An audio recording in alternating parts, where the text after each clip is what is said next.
Welcome to the Three Pillars of DnD Cast. I'm Jesse. I'm Emma. I'm Tyler, and today we're talking about Ranger. Yeah, Rangers are the warriors of the wilderness. Rangers specialize in hunting the monsters that threaten the edges of civilization.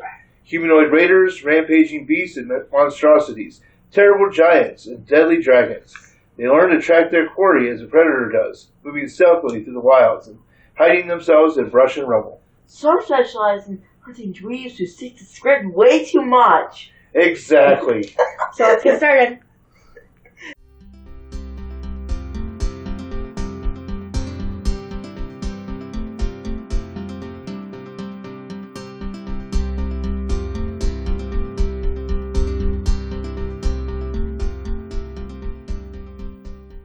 All right, so Rangers are your supposed to be like your wilderness survival people. You could obviously make your city version of Rangers as well, but they're really meant to be your survivalists.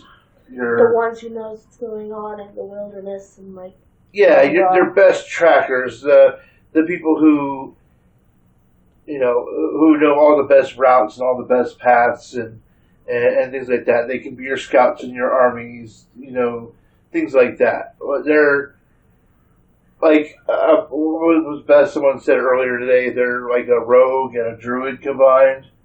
That was Tyler. They said that. And that's a pretty good description overall. They're definitely a little bit of everything. Yeah. In their own way. Rogues have a connection to nature, more than like a typical being that allows them to get their magic, but since they aren't as close to nature as druids, they also have to use like the foliage of nature, like hiding the trees and bushes is to their advantage. Yeah. And they sacrifice specialization for versatility to a certain degree. And I would say that they're your premier exploration style character. They sacrifice specialization in some areas, but they also have a lot of specialization in themselves. Yeah, especially the normal version. Yeah, and there's a lot of things that are pretty unique to the Ranger, which makes them very good for certain kind of campaigns, and very bad for others. But we'll get into that. Yeah, I do think that the nice thing about Tasha's is it opened up Rangers to be a lot better in more campaigns. Yeah, and the Anthers and the Tasha subclasses definitely help them as well. Oh, yeah, because the Player's Handbook ones were very focused, we'll say. Yeah. On very specific aspects of the Ranger, and I think that Xanathar's Guide and Tasha's really opened them up to a lot better options, in my opinion. Most people who talk about Rangers, they talk about the Ranger from Lord of the Rings. We're not a big Lord of the Rings family here. I know that get us blackballed in the D&D community, but we don't really watch that stuff. If you're not insomnia, I'm just joking. I've never watched it. I've read half the pre-book. Yeah, so we're not big Lord of the Rings fans around here, but I read one series of books I really enjoyed called the Ranger's Apprentice series by John Flanagan. All of them. And he's like 20-some books or so and set in his world. They're all great. They've all really good Rangers. They're really good example Rangers. They're all about diligence and practice. Not a lot of magic and stuff in there, so it's more like reality, based kind of things. Still kind of crazy and fantastical. A good read. If you're into fantasy stuff, you might really enjoy that. So that's where I get a lot of my inspiration for Rangers from. And it's really hard to find any other ones. You really can't. There's just not a lot. I get druids and rangers mixed up in media because they don't act a lot the same, but they look so much the same in media that people are like, this is a ranger, but it's a druid. Yeah. And you don't see any rangers in media. I think this, Lord of the Rings and the Ranger's Apprentice series are the only two series I've ever heard of in my life. Yeah, That has good Rangers. how I visualize Ranger is like a hunter, like someone that like goes to the forest like for game, like for like like that hunts like deers and birds and stuff like, and has like a dog, companion. So there's a lot of real world examples you can pull, like those hunters and anybody. Yeah, but what most hunters want to be. Yeah. But we all know those people who don't actually know what they're talking about who claim to be hunters. They all want to be rangers. So rangers, in its own way, rangers are kind of, with the exception of Lord of the Rings, which obviously was the inspiration for it, rangers are very much a D&D thing. Yeah. So it stands out. It's different. Yeah, so it's weird that, like, I've always thought of that. Like, Rangers in D&D aren't used a lot. Yeah. Because people say that they're very basic, but they're the only things you ever see in, like, most media that are, like, correctly, like, used. Like, make a good Ranger, you've made a Ranger that you could probably use in, like, 4 different other games. Yeah. There are a lot of video games that have some Ranger-esque things, but... They're not true Rangers. Yeah, I can't think of any of them off the top of my head. So let's go over the Ranger stuff. Woo! Okay, so Rangers start with 1d10 hit dice. That's a good amount. That's comparable with fighters and paladins. Yeah. Yeah, right up there. Yeah. Only beat by Barbarian. So they can be your kind of tanky, but I wouldn't recommend it. Yeah, because you don't get heavy armor. So yeah, the armor are light armor, medium armor, and shields. So they can be more tanky because they have the shields. The shields and the medium. If you want to do the medium armor and the shields, you can be a little more tanky. It's just not what people usually do with the Ranger, but you can do what you want. Weapons are simple, and martials, they can do any weapon that you can think of. You can't do what you want. You have to comply by the strict rules of D&D. Oh, yes, sorry. You need to be typical like everyone else. Yeah, you need to be basic. Ooh, I have feelings. Be a basic geek, yo. Yeah, you can't have creativity or originality. Yeah, this is a role-playing game, not a... Not a role-playing game. Yeah. God, the look on your face is great. The saving throws are strength and dexterity. Now, I don't actually understand strength. I get the dexterity. They should be able to dodge things, and stuff like that. But I don't know. I don't see Rangers as a strength class. I'm guessing it's because, like, in the survival, a lot of the survivalist people go out for like a week with no food. I know, but Constitution feels... Yeah, Constitution feels better in my opinion, but, like, apparently you need a lot of strength to, like, lift up logs to make a house. Or, some Rangers crap are all like about that. being clever. A Ranger would, like, lift up the log. The Ranger would, like, tie a rope to it. Or you don't jump over it because it's a log. Or... Like, yeah, tie a rope to it and, like, lift it up, like... Yeah, use a pulley system or something. Yeah. But, yeah, I just don't quite get it, but, that's what they are, so... I don't know. So, when it comes to skills, you get to choose 3 from animal handling, athletics, insight, investigation, nature, perception, stealth, and survival. So... This is one of the things that's really nice about the Ranger is that they get to have 3 skills, which, I'm a big skill hog. It's only... I love them. You really are. You love them. It's tied by Bard, only beat by Ranger. Yeah. Sorry, by Rogue. By Rogue. Ranger is beat by Ranger. So, our social interaction skills are going to be animal handling, insight, and that's about it, right? Yeah. Yeah. Then our exploration are going to be investigation, nature, perception, stealth, and survival. Yeah. Possibly athletics. Possibly athletics. Athletics also going to fall into combat. Yeah. Depending on the situation, you can use it both. Nature can sometimes have a social interaction aspect if you're talking to somebody about nature.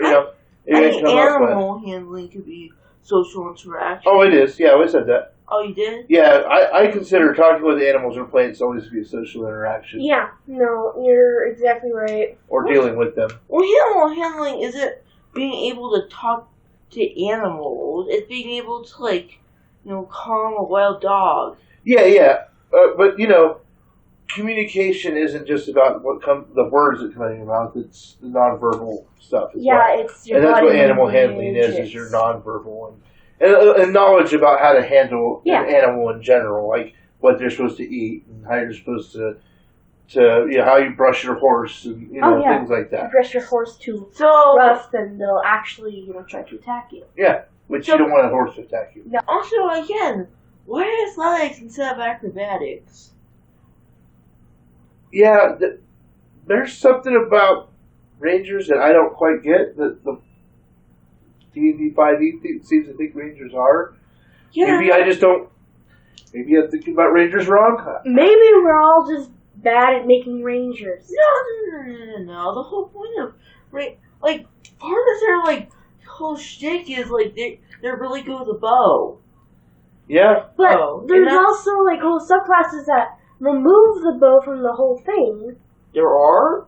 Not really. Not really, but if your whole thing is with a bow, you specialize on that. But if you don't use a bow, you can still be a ranger, which is the weirdest thing. Yeah, but versatile weapons are really powerful as a ranger. Because they only get one extra attack, they're encouraged to dual wield.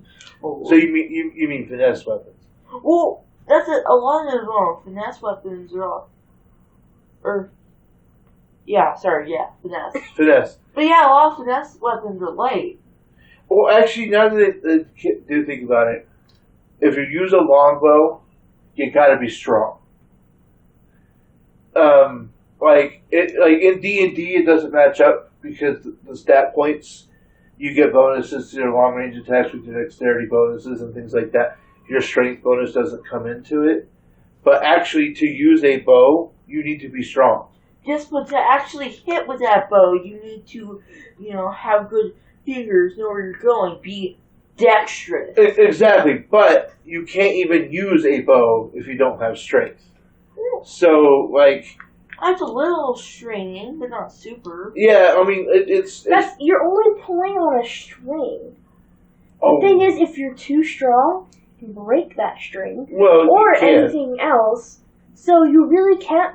So anybody can use a bow because you can't be too strong, but you can't be too weak, so that means you can build up some muscle. So it's this weird in between area.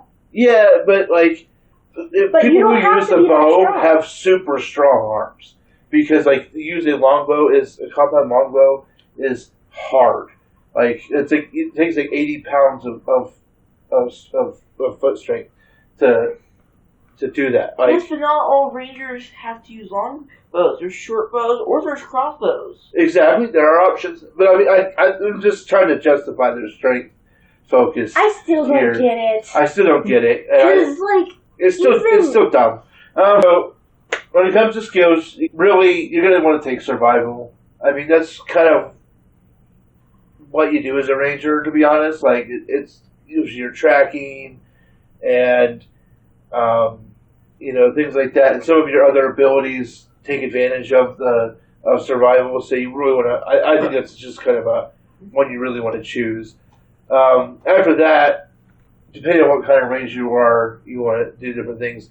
Obviously, you're going to want animal handling. If you had to have an animal companion, it kind of makes sense. There's different kinds of rangers. So insight and investigation, have their places, and perception. Stealth is pretty good if you want to stalk in the woods and do things. And nature if you want to be more druidic in your application of your ranger.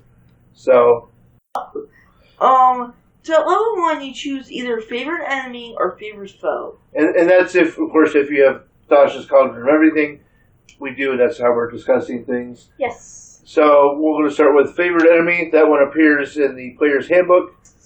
You have experience in studying, tracking, hunting, or even talking to a certain type of enemy. You choose an enemy type, like aberrations, celestials, beasts, oozes, etc. Or that is a humanoid. Or you can choose 2 races of humanoids, like an elf, or a dwarf, or an Arakocra, or a Yonti. Or a race you can pronounce. Or, Screw you. any other race. Yes. Favorite enemies, you have advantage on wisdom, or you have advantage on survival checks to track your favorite enemies, as well as intelligence checks to call information about them. To gain this feature, you also learn one language of your choice that is spoken by your favorite enemies if they speak one at all.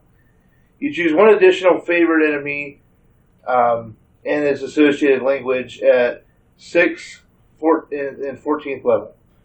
As you gain levels, your choices should reflect the types of monsters you've encountered on your adventures. Is a general idea. The language doesn't have to be shared by the enemy, though. You can choose any language at all. Yeah, this is one of those abilities that really favors if you need a lot of languages for social interaction. You're going to be traveling to a lot of places, and if you're changing a ranger, you're probably going to be traveling. That's kind of the idea. You want to be in a campaign when you travel a lot. You're by the time it's all said and done, if you go with this path for the ranger, you're going to know a lot of languages, and you're going to be really good at killing a very specific, tailored set of enemies that you have set yourself up for. Alternatively, you can choose the favored foe from Tasha's Cauldron Everything. Favorite foe. When you hit a creature with an attack roll, you can call on your mystical bond with nature to mark the target as your favorite enemy for 1 minute or until you lose your concentration. I think really good. I don't know, I can't tell though.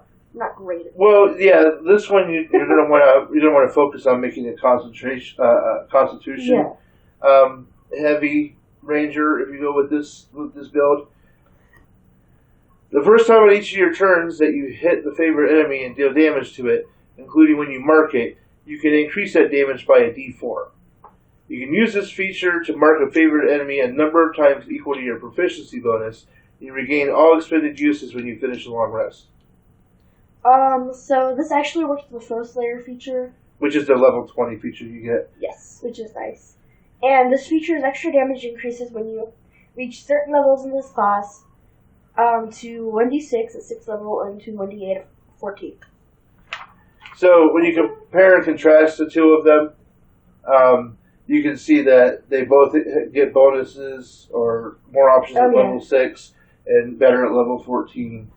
The big difference here is you want to choose the favored, favored enemy? Yes, favored enemy. Yeah, you want to choose favorite enemy if you're going to be striking very specific foes, and you're going to focus on those in your campaign. So favorite enemy is for racists. Yeah. But no, I meant in D&D, they're called races like goblins and orcs. Oh, I think you said that. I thought you meant your ranger was a racist. No, I mean that's part of the joke, but you didn't really get it, did ya? No, but so favorite enemy though is for if you're going to run in a campaign where you have very specific races that you're going to be fighting against, and or types of enemies that you're going to fight against. Racist. Or if you need to speak a lot of languages, basically. Favored foe, on the other hand, is a good general ability that lets you mark your foes, kind of like the Warlock's Hex ability, or even the Hunter's Mark spell that you can get as a ranger. Yeah, which is so it gives you a little more versatility, but since you have a limited number of uses, it's kind of different. Plus, you got to concentrate on it too, which is going to limit your ability to cast concentration spells, and you're going to, of course, have to save every time you take a hit. Might be better if you're a little more on the range side of things. Yeah. So Also, this is just a small tangent, but you have so many things to choose from at level 1. Yeah, this is not a class I would recommend for a brand new player. Oh Lord, no. There's just so many things you have to think about at level 1, and it's a little much. Or don't make a brand new player play this class. Although it's hard to make a character of this class. Although playing it isn't that hard. No, playing is not hard. I mean, if anything, I would just give a new player a ranger and say this is what you can do. Oh yeah, trying to make one after you've made different characters before is difficult because you're not really used to making all the different decisions. So you're like, hold up, You make a level 1 character is usually pretty easy. Yeah, the rangers are like that. Yeah, rangers are hard. And then also level 1, you get to choose between Natural Explorer and Depth Explorer if you have Tasha's Cauldron. There's even more choices. So Natural Explorer, you're particularly familiar with one type of natural environment and are adept at traveling and surviving in such regions. Choose one of the favorite terrain. Arctic, coast, desert, forest, grassland, mountain, swamp, or the Underdark. What is Underdark? That's the cave systems that usually exist underneath of plains. Oh, Yeah, like the I've never had to encounter one. Yeah, we don't usually do Underdark campaigns. Like but out of the Abyss, that's an Underdark, like campaign. It's like a completely underground society. That's cool. yeah, it's generally a reflection of the surface world Oh, in that's its own way, but it's all underground. Ew. See what we did the next part. When you make an intelligence or wisdom check related to your favorite terrain, your proficiency bonuses doubled if you're using a skill that you're proficient in. Which is good. Exactly. And then while traveling for an hour or more in your favorite terrain, you gain the following benefits. Difficult terrain doesn't slow your group's travel. Your group can't become lost except by magical means. And even when you are engaged in another activity while traveling, such as foraging, navigating, or tracking, you remain alert to danger. Oh my god. If you're traveling alone, you can move stealthily at a normal pace. And when you forage, you find twice as much food as you normally would. While tracking other creatures, you also learn their exact number, their sizes, and how long ago they passed through the area. And you get to choose additional favorite terrain types at 6th and 10th level. Oh geez. So that's a real lot to that. There's a lot. There's a lot to that. And, so in the right campaign, that's going to be really important, Yes. right? I mean, if you're going to be traveling a lot, you're going to be, outside, traveling from one location to another,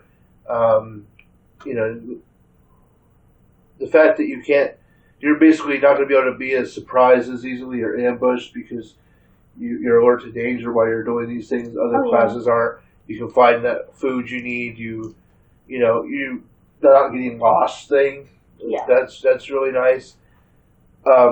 If you're not playing a campaign like that, where survival out in the woods is not something that comes up, this ability sucks.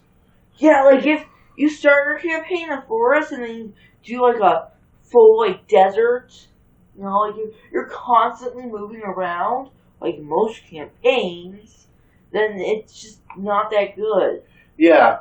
Well, even in a desert has some more uses because you can find food. No, but you have to be in the terrain you specialize in. Yeah. So if you don't specialize in desert, you don't get those benefits in the desert. Yeah, I mean, creating it at 6th level and 10th level, you can add a few But more. then, with the luck of, D&D, you would manage to be out of the desert as soon as you choose desert. Exactly.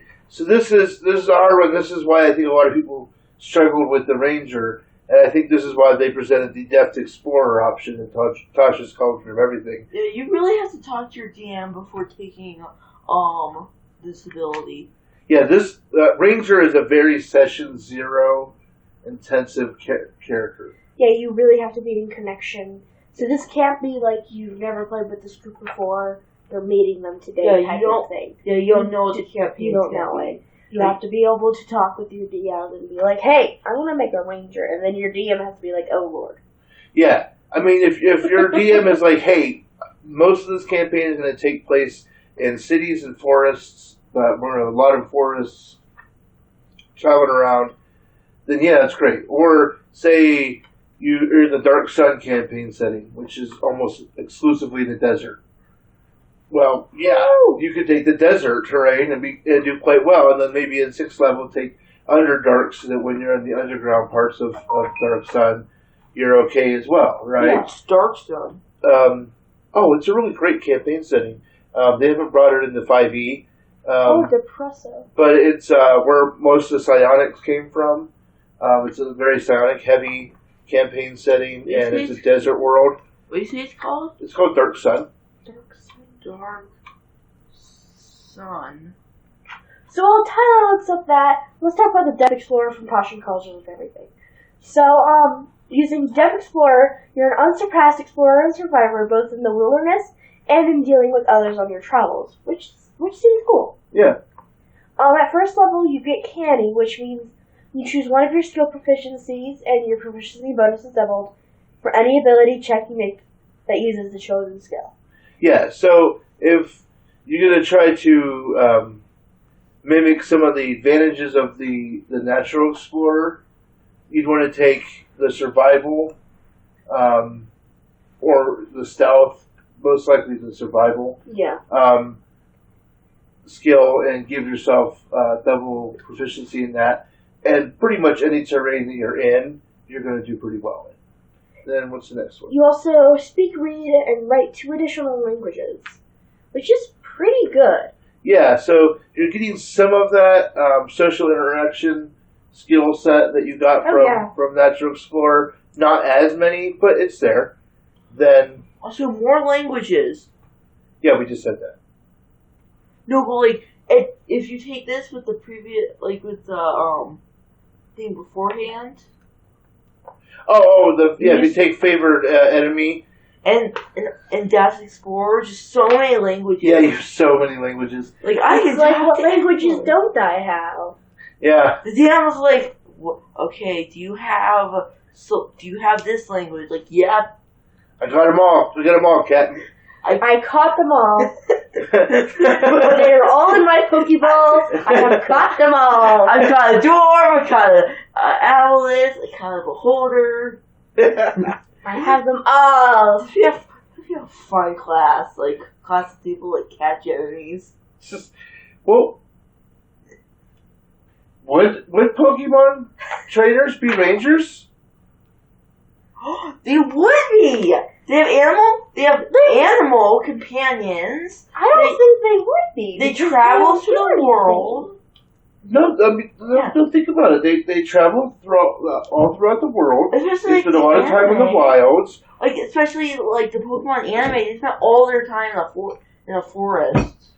Yeah, they're rangers. In a way, they kind of are. They're not true rangers though, because they don't do any. They just because it's Pokemon. They suck. Yeah, actually, Beastmaster.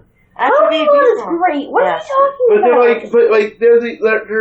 talking about? They're beast companion rangers, which means they're the worst kind of ranger. And some are Drake Wardens though. That's true. Okay, so at level 6 they get roving. Your walking speed increases by 5, and you gain a climbing speed and a swimming speed equal to your walking speed. Which is this really good. Is so good. Yeah, and so whereas you could move a lot better with Natural Explorer through certain terrain, you can just move through most terrain a little faster, and that has a lot of advantages, especially in combat. Oh yeah. But that climbing speed and swimming speed is really, really nice for your exploration. It just gives your rangers so much more versatility in just about every environment. They can actually do things. And then their last upgrade is Tireless at 10th level. As an action, you give yourself a number of temporary hit points equal to a D8 plus your Wisdom modifier, minimum of 1 temporary hit point. You can use this action a number of times equal to your proficiency bonus, and you regain all expended uses when you finish a long rest. In addition, whenever you finish a short rest, your exhaustion level, if any, is decreased by 1. So basically, this is kind of leading into the ranger's ability to just make it in the woods. Like, Oh, to be that hunter out in the middle of nowhere for long hours stalking their prey. To be the best Pokemon trainer there ever was. Exactly. That way you can truly catch them all. Oh, God. We're going to be referencing Pokemon for the rest of this episode. Well, that's because we're lame. I honestly might make my character that way. Well, there you go. There's my inspiration. No, I wanted Pokemon. That's why I brought it up. You can be Ash Ketchum. Alright, let's go on to the next one. That's why his last name's so weird. It's a pun because he catches them all. You never got that was a terrible pun? No. My God, where have you been? Where has your brain been? I thought you were the smart one here. Oh, see, I don't have one. I thought he was a lame ass who loved puns as much as I do. Level 2 fighting style. You adopt a particular style of fighting as your specialty. Choose one of the following options. No, you can't take fighting style option more than once, even if you later get to choose again, usually due to feat or multi-classing. So you can't say take archery and then take archery once again. Yeah. Speaking of archery, you get a +2 bonus to attack rolls you make with ranged weapons. So, this obviously is meant to make your ranger quite good at firing a bow. Oh, yeah. Then you have defense. While you are wearing armor, you gain a +1 bonus to AC. And especially since you get proficiency with light armor, you're always going to be wearing armor, you know. Yeah, so it's not a bad one. So it's basically just a +1 bonus to AC. Then dueling. When you're wielding a melee weapon in one hand and no other weapons, you get +2 to damage rolls with that weapon. So this is like if you're using a shield. Yeah. And if you're gonna do a sword and shield style, there you go. You also get 2-weapon fighting. When you engage in 2-weapon fighting, you can add your ability modifier to the damage of the second attack. Actually, it would specify you don't also get to choose from. Oh, do you get to choose? Yeah, you're choosing one of these. Different. Yeah, sorry. By script. You choose one of these. Yeah, we're choosing one of these. So we're going through the 7 options, I think it is. Or yeah, 4 normal and 3 from Tasha. Yeah, we got 3 from Tasha. So Tasha adds these 3 extra options. We get blind fighting. You have blind sight with a range of 10 feet. Within that range, you can effectively see anything that isn't behind total cover, even if you're blinded or in darkness. Moreover, you can see an invisible creature within that range, unless the creature successfully hides from you. Yeah, so I think that's a really good one. Yeah. Especially if you're going to spend a lot of time in the Underdark and you don't have dark vision, you should have this. Or if you, I don't know, just anticipate being in darkness a lot, I don't know, like, you're doing a gothic horror campaign setting or something like that, you might want to really consider it. Now, if you want to make your ranger very druidic, except the part of the ranger we haven't seen much of yet, the magic and the nature or connection side, you can choose Druidic Warrior. You learn 2 cantrips of your choice from the Druid spell list. They count as ranger spells for you, and Wisdom is your spellcasting ability for them. Whenever you gain a level in this class, you can replace one of these cantrips with another cantrip from the Druid spell list. This fighting style is unique to Rangers. It is the only one that is truly unique to Rangers. Oh, yeah. There's some of these are Rangers, Fighters, and Paladins all have them. And then there's some of them that only Fighters and Rangers have. But the Druidic Warrior only shows up on the Rangers list. No one else has it. You also get from Tasha's Cauldron of everything thrown weapon fighting, which is cool. You can draw a weapon that has the thrown property as a part of the attack you make with the weapon. In addition, when you hit with a ranged attack using a thrown weapon, you get a +2 bonus to the damage roll. I have one thing to say. Boomerang. And this is also good for, like, if you happen to be one of those people who is going to throw a lot of daggers. Oh, yeah. If you got, like, a bandolier full of daggers. Because most times, like, when we're playing D&D, for example, we never pay that much attention to drawing your weapon and attacking. But if you really play the rules like you're supposed to, it's going to take your bonus action to draw your weapon and then your action to throw it. Yeah, but that's just weird, so we don't do that. We don't usually do that because it doesn't usually matter that much. Yeah. But if you're going to be throwing a lot of weapons, you actually need to have this in order to run it correctly, because you should not be able to throw 2 or 3 weapons a turn unless you have this, and you can. So, and the +2 bonus to damage is nice as well.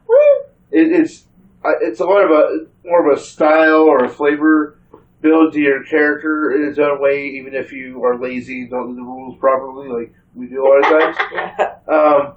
But You're welcome, Internet. yeah, but at the same time, it's a really cool ability, especially if you have a DM who's a real stickler for the drawing your weapon rules. I have to say something. So I think Sokka's a ranger. Sokka's more of a He monk. travels the world. Well, he has throwing and fighting. He does have expertise in the South and the North Pole? In the South Pole and the North Pole. I mean, No, not really Yeah. South, because it was different. No, but He yeah, couldn't navigate it. no, he can navigate. That was the whole part. He was always confused. Yeah, he can navigate like other places, like the world. He was good.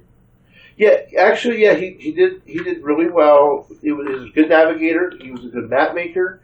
He he had thrown weapons. He learned he had a fighting style, you could say. He's probably a dueler, dueling fighting style. Yeah, he later got a dueler after he threw weapon fighting. So the real question is Sokka a hybrid of like a monk? Like, did he just take a dual class of a monk? Why would he be monk? Ranger? Because I see him more as monk. I know what you're saying, and I kind of originally thought he was a monk too. Like Kensei monk, especially. Yeah, he was kind of a but he Kensei doesn't monk. have anything else besides the Kensei. But in a way, Ranger makes a little more sense for Sokka. I don't really see that though. I think it depends on how you really want to play up, how you build it. But I think you could build Sokka as a Ranger or a Kensei monk. I think you could be either one. What subclass That's a debate Ranger would Sokka be? for people That's the to real debate. question. That's the real question. I mean, he could also be a fighter, obviously, too. Well, He's he's supposed not to really a... Well, he's not that basic. be. Yeah, he's...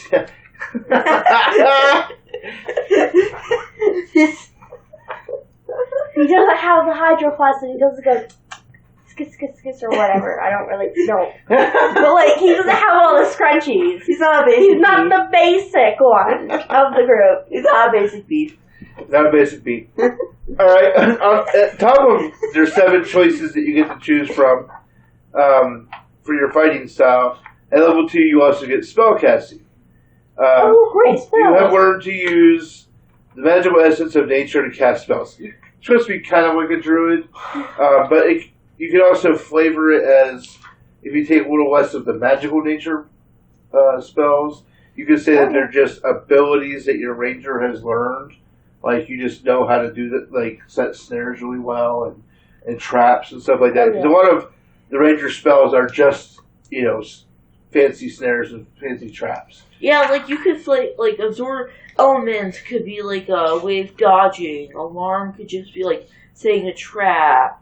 Animal friendship could just be knowing how to handle animals. Yeah, so if you're trying to run a campaign that's like a non-magic campaign, and you wanted to have rangers, you could really play. You could just choose certain kinds of spells. Yeah, you could reflavor them. Yeah, and like maybe change a few elements and make it still. Most of the rangers' spells still work. Yeah. Yeah, I don't see there's a single.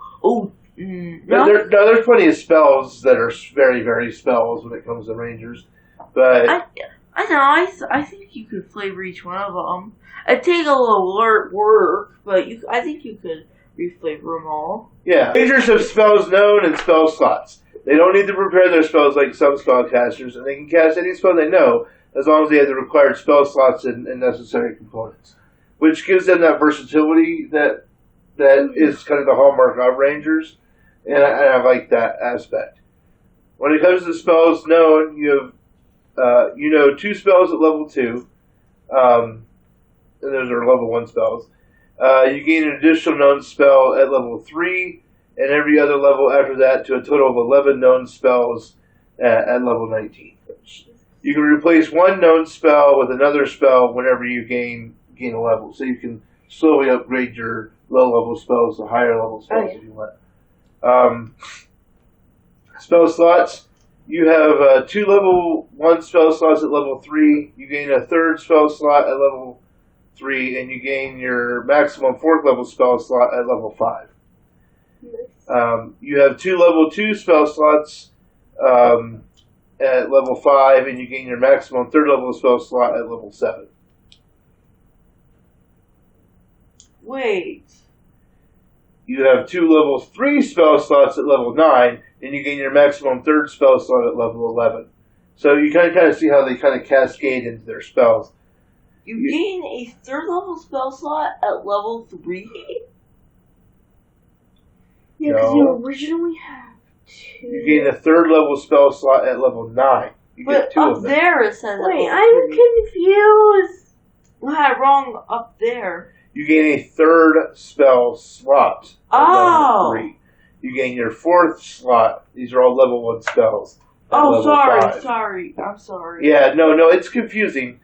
But it's kind of hard to break that chart down. But I wanted to, since this is not it's not a visual medium, I can't just throw the chart up. Just Google it, people. You can't always Google it. It's easier. But Google is not easier. you have so much easier. You have 2 level 3 spell slots at level 9, and you gain your maximum 3rd spell slot at level 11. You have 1 level 4 spell slot at level 14, and you gain your 2nd spell slot at level 15. You gain your maximum 3rd spell slot at level 17. And last, you have 1 level 5 spell slot at level 17, and you gain your maximum 2nd spell level slot of 5th level at level 19. You know what? I don't understand why people say D&D is a complicated game at all. I totally understood all of that. So simple. The spellcasting ability is Wisdom. Yeah, it was And your spellcasting focus, if you choose, can be a druidic focus. There's a new thing they added in Tasha's Cauldron and everything. They didn't really have a spellcasting focus before, but you can use a druidic focus if you want to. That can be a sprig of mistletoe or holly, a wand, or a rod made of yew or a special wood. Why would you use a useless teenager? A staff drawn a hole from a living tree, or an object incorporating feathers, fur, bones, and teeth from sacred animals. I can't even. Because You're killing him. I'm sorry. You're killing him. You managed to kill yourself and our father with that one joke. Good job. Ruining our life. I'm sorry. all right. I'm sorry. Also at level 2, because you didn't have enough choices yet. Okay, at level 2, you also get to choose your ranger archetype, which your subclass. You get choices at 3rd level, obviously, at 7th, 11th, and 15th. We're not going to go over those because we'll go over 3 of them when we do our character creations in the next episode. Yeah. And there's a lot of different ones available. So Half of them memorized. So Tyler's going to go over the list. Go ahead and say now. Beastmaster, Drake Warden, Fey Wanderer, Gloomstalker, Horizon Walker, Hunter, Monster Slayer, and Swarmkeeper. There you go. All right. So that means we should probably take a break, and we'll be back in a minute.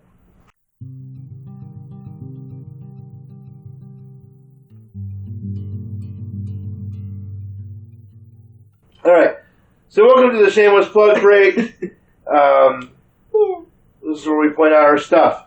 So We have stuff. we have stuff. Mostly, we have a Twitter account at our Dorky, and then we have an Instagram account as our Dorky Family. Yes. Hit us there, either one. Talk us there. Hashtag 3 Pillars Cast. Woo, boy, What is hard to get your out. brain? my brain is going. All right. We also, if this is a YouTube channel and a podcast, So if you're on the YouTube, please like and subscribe. If you're on the podcast, please, give us a review. That helps get us awareness out and such like that. Text a link of us to your mother. Don't do that. I mean, if she likes D&D, sure. To your mother. See how much she's confused. And if she's got a lot of followers, send it to her. God, we'll take the terrible people. Terrible people. We also have an email at ourdorkyfamily@gmail.com. In the YouTube comments, or if you need to hit us on Twitter, Instagram, or in our email, you can ask us questions. You can suggest episode ideas or themes if you want. And anything like that. Tell us how we're doing. Tell us we're doing great. Tell us we're doing bad. Anything. We like feedback. Yeah, feedback is good. And eventually we'd like to get some of our live play up. But we don't have any of that up at the moment, so yes, we would like to do that. But we're gonna do that eventually. So one day. So either way, that's the end of our break. See you next time.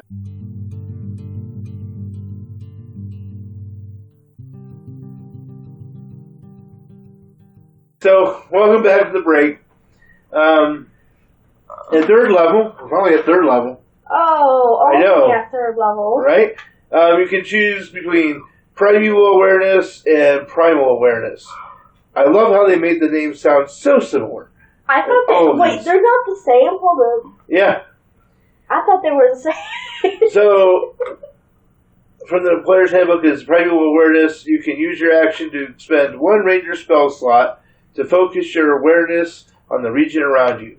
For 1 minute per level of the spell slot you expended, you can sense whether the following types of creatures are present within 1 mile of you, or within up to 6 miles if you're in your favorite terrain. So if you choose this, you should probably make sure you change that. Choose the natural explorer instead of the depth explorer. Yes, you know how to speak. Wouldn't it be so hard just to make a level 3 character?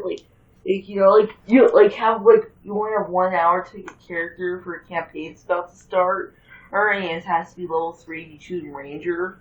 Ugh. Yeah. Why do you think when I made that 15th level character and I decided to go with Ranger, it took me 4 hours? There's so many choices. Yeah, that's why you are frustrated. You're so after 100 years, you're still not done. And we haven't even mentioned spells. We have mentioned spells. But, you should have to choose spells with making an actual character as well. True. Well, yeah. Since that was a long tangent, I'm going to go ahead and bring us back to where we were. So within 6 miles, if you're in your favorite terrain, and the types of creatures you can sense are aberrations, celestials, dragons, elementals, fae, fiends, and undead. Most of the things. This feature doesn't reveal the creature's location or number. It doesn't reveal oozes, though. Sad. It doesn't. Yeah, it's for some reason you can still fall face first into a gelatinous cube. I'm safe. There's no aberrations, celestial dragons, elementals, fae, fiends, or undead near me. And then you walk right into the gelatinous cube and then you die. Because you're an idiot. Honestly, that's me in every campaign ever. I would be the dumb ranger. Let's be honest. So that'd be a really fun character. I'm a ranger. I'm supposed to be the perfectly tracking, but I always run into all I'm the enemies. dumbest ranger. Call me Brock. Dad,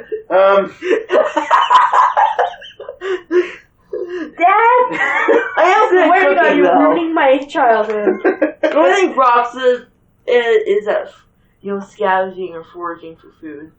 That's all he's good for. Alright, so alternately you can choose the primal awareness from Tasha's Cauldron of Everything, which I'll describe to you in a few minutes. Okay. Primal awareness. You can focus your awareness to the interconnection of nature. You earn additional spells when you reach certain levels in this class.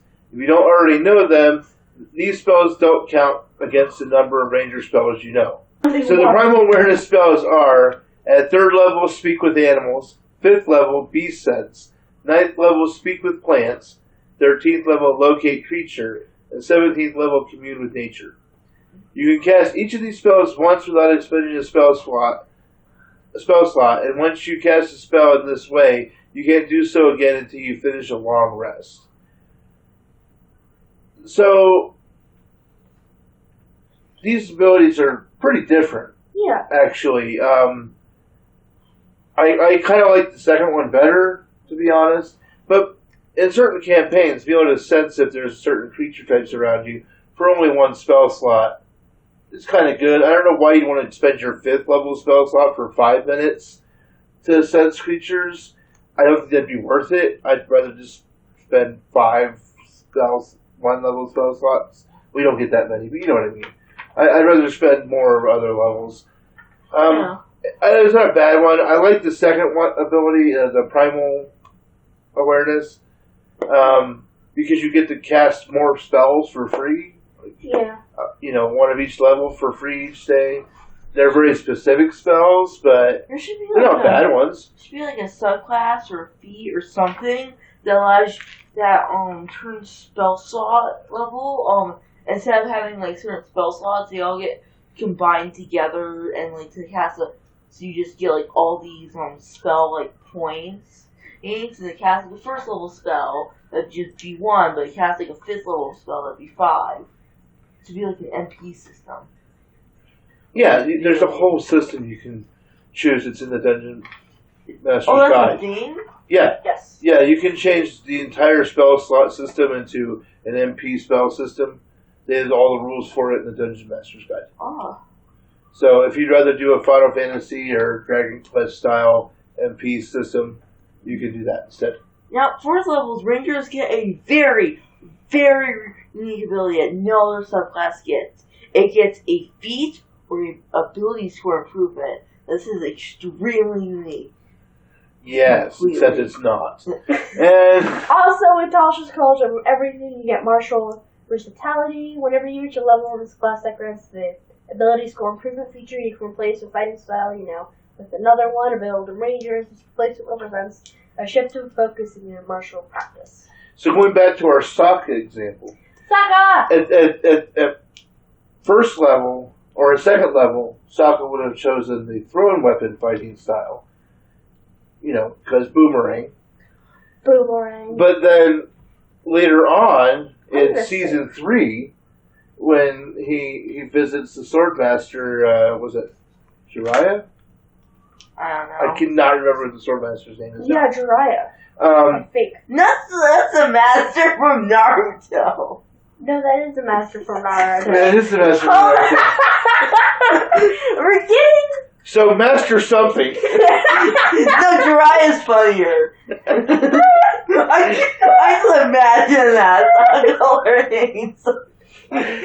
Sokka and Master Jiraiya would be a really hilarious thought. Sorry. I think they have the same name, though. I'm not gonna lie. I don't think they do. They do. I think... How do we look it up? Starts with a J. Either way. Josephine? No. I don't know. Why would you give J names? Okay, so either way, Sokka would have the thrown weapon style at level 2, but then say at level 4 or 8 when Sokka got powered up later on, maybe he would have switched it out for the dueling fighting style instead. Oh, wow. That could be an example of as your character progresses in time, you may just change how you do things. Level 5, you can you get an extra attack. You can attack twice instead of once on the attack action on your turn. That's the only time the Rangers get that. Yeah. Barbarians and fighters get multiple times. Yeah, but Rangers, Paladins, and other certain subclasses of other classes. Monk. And Monk. Blade-Seeker with Blade-Seeing Wizard. Yeah, but it's basically subclasses of other classes. Yeah. Where it comes up, it's not built in. It's built into the Paladin and such. All right, now level 8. So at level 8, you get Lance Stride. You can move through non-magical difficult terrain at the cost of no extra movement. You can also pass through a non-magical plant without being slowed by them and without taking damage from them. They have thorns, spines, or similar hazards. In addition, you will have advantage on saving throws against plants that are magically created or manipulated to impede movement, such as those created by the Entangle spell. Nice. Yeah, which is really good. Yeah. So it's not like Rangers are bad. They're just really difficult to plan out in the beginning. Yeah.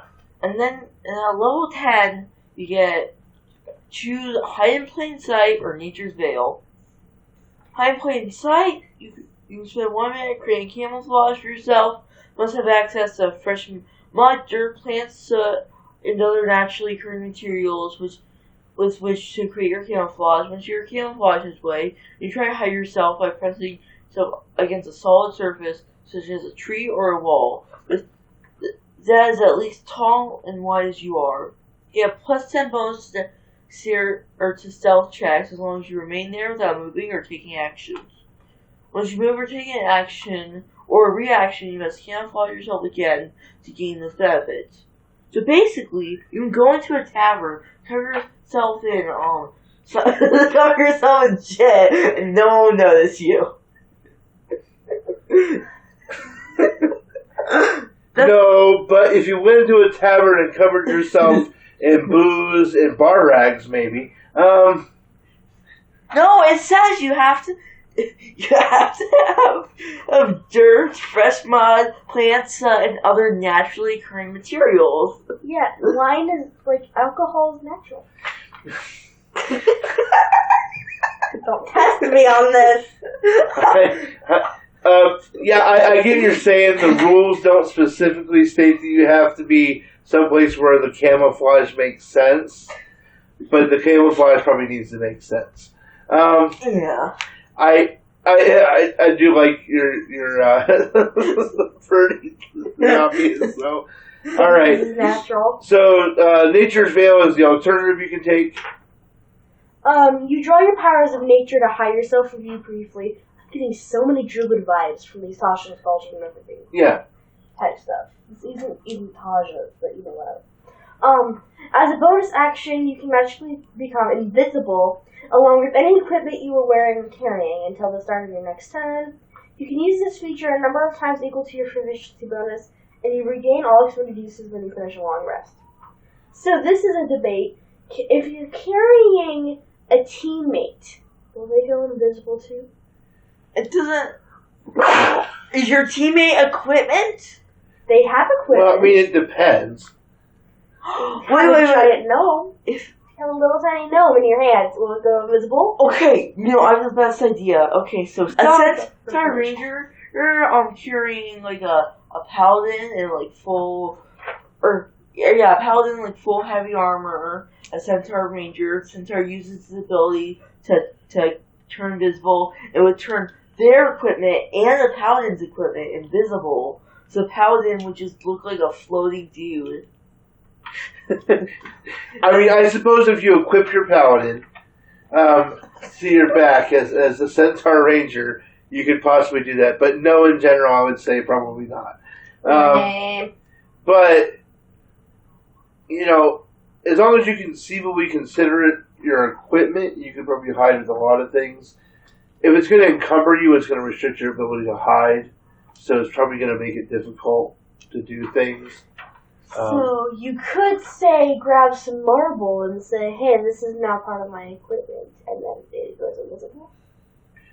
Possibly, but then as soon as you hit somebody with it, you become visible. That's fine. Okay. So level 14. Killing people with marble. Well, no, actually, I have to go back to that.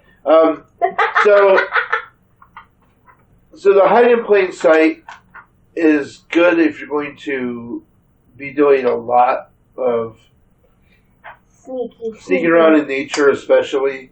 Sneaking around that log. Yeah, and you got to sneak around that log. And if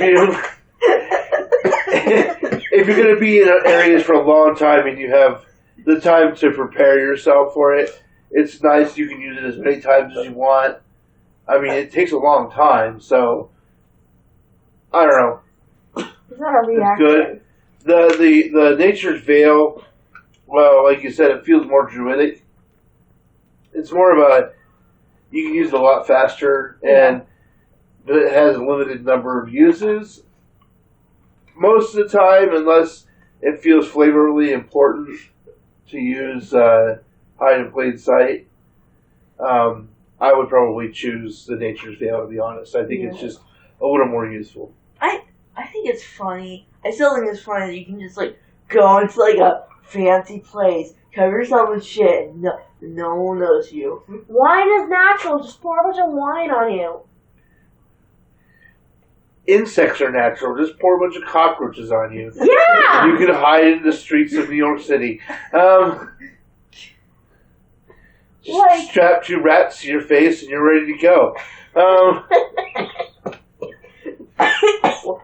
Yeah. I can't breathe. Hold up. It's like one of those rats wanted to cook, though. I don't know why he said 2 rats and he stopped Ratatouille. Anyway. One in the hat and one in the pants. Level 14, Vanish. You can use the hide action as a bonus action on your turn. Also, you can't be tracked by non-magical means unless you choose to leave a trail. So now, that's nice. Rogue gets this. A rogue gets this, level 3, I think it is, or level 2. You get the hide as a bonus action. So it takes a long time for you to get it. It feels a little late for a level 14 ability. You can't be tracked by non-magical means unless you choose to leave a trail.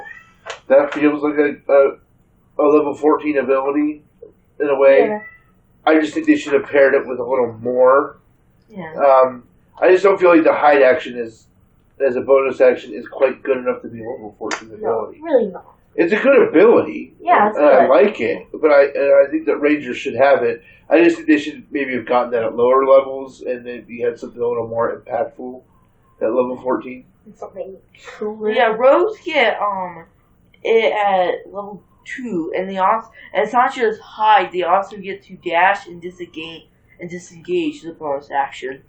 Yeah, and I think that maybe they should get hide and dodge or something. You know, dodge is a bonus action. Would be so or maybe a little stronger. Like, okay, you get the hide action as a bonus action. You can't be tracked except by non-magical means, and maybe like a bonus to your stealth or something.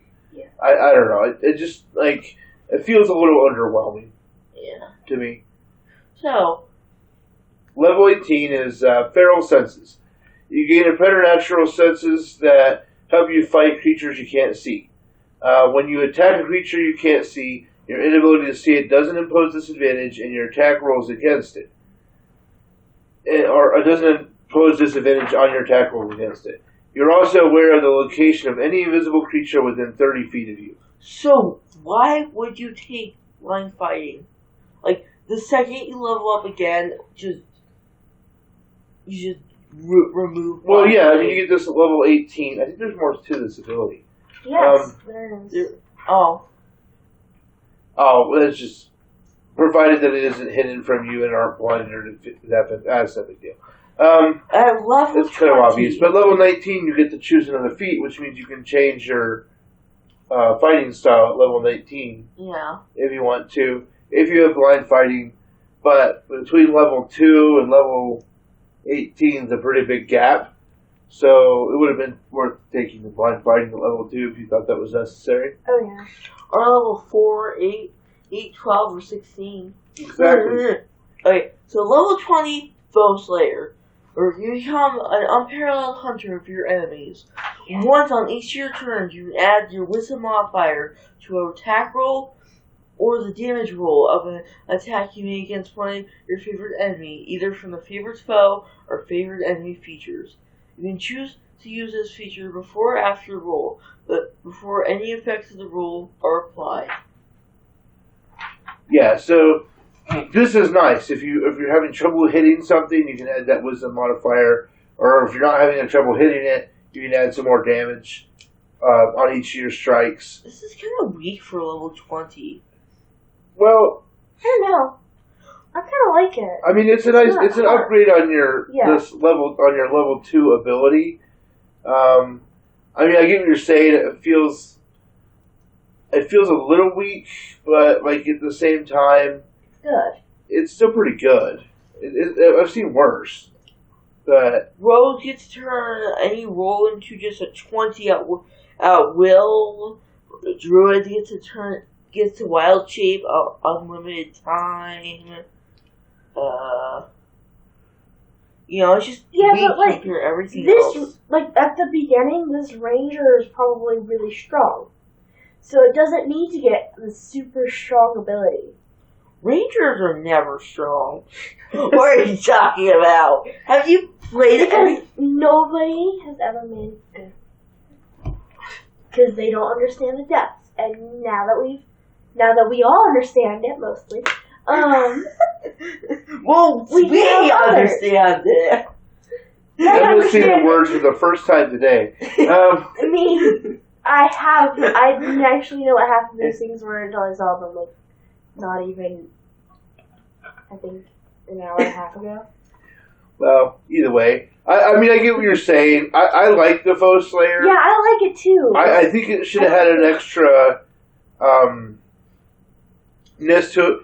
Like, if it giving you a wisdom modifier to your attack, to your damage, and giving you advantage on your attack roll, I think it would have been a little more powerful. Yeah. It would be way powerful. But since you use it on each of your turns, that'd been a little too much. Yeah. And I think that's where they're trying to find the balance. Is okay, so you have the favored foe that lasts for a minute.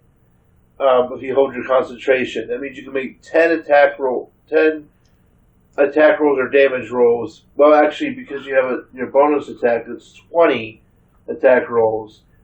And if you think about it, I want to turn. oh, okay, so 10 attack rolls. Yeah, good point. So 10 attack rolls, you get to add your wisdom modifier, which at this point should probably be close to +4 or +5. I feel +4 because +5 is probably going to be dex. Probably. So, I mean, you're looking at, roughly 40 extra damage over a minute. A wizard can do that in a single fireball. Oh, I know. And a fighter can do it in a wizards single. have no health. At this point, they're fine. It's level 20. A level 20 ability should be earth-shaking. And this doesn't feel earth-shattering. A level 20 wizard just cast two third level spells at will. So basically, fireballs and lightning bolts all day. Well, at level 20, they can cast Wish. It doesn't matter. But Level 20 wizards are gods. I don't know. I do feel like this could be a little more powerful. I don't know how. Yeah, because anything that you try to add that you can think of makes it too strong. Yeah. So this is probably the best they could do. Because they can't add anything else. Well, double your wisdom modifier. I don't know. Maybe if you could add it to your attack roll and your damage roll. That could work. That might work. Once per turn. Maybe. Maybe a little stronger. A little bit. But I don't know. Either way, it's there. Like we've always said before, it's level 20.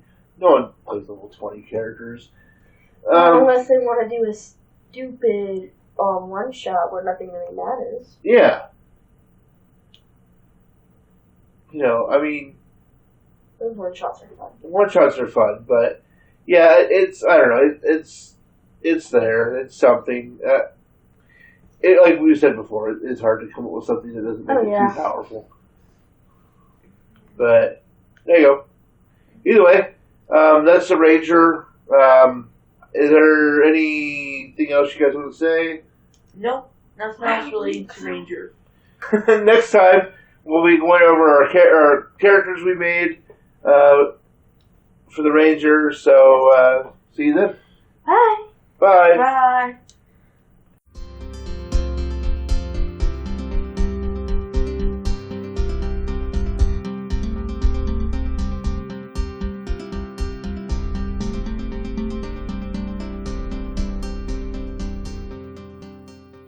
So basically, you're saying Terrifying. animal handling could help you date a man better.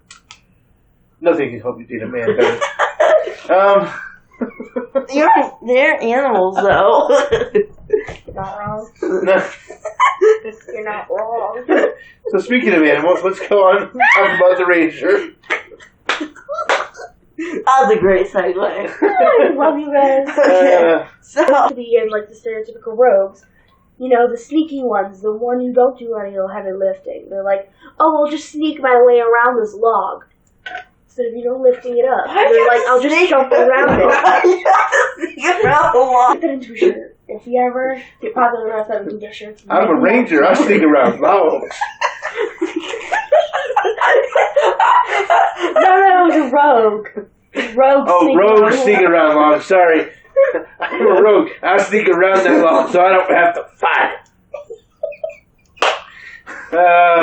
Rogue versus log. Log wins. It's log. Like or subscribe, or else. Tyler, stop threatening people. Share with your friends and family, or we will pee on your couch. Oh my god, you guys are all terrible people, and I wish I never knew you. Well, yeah.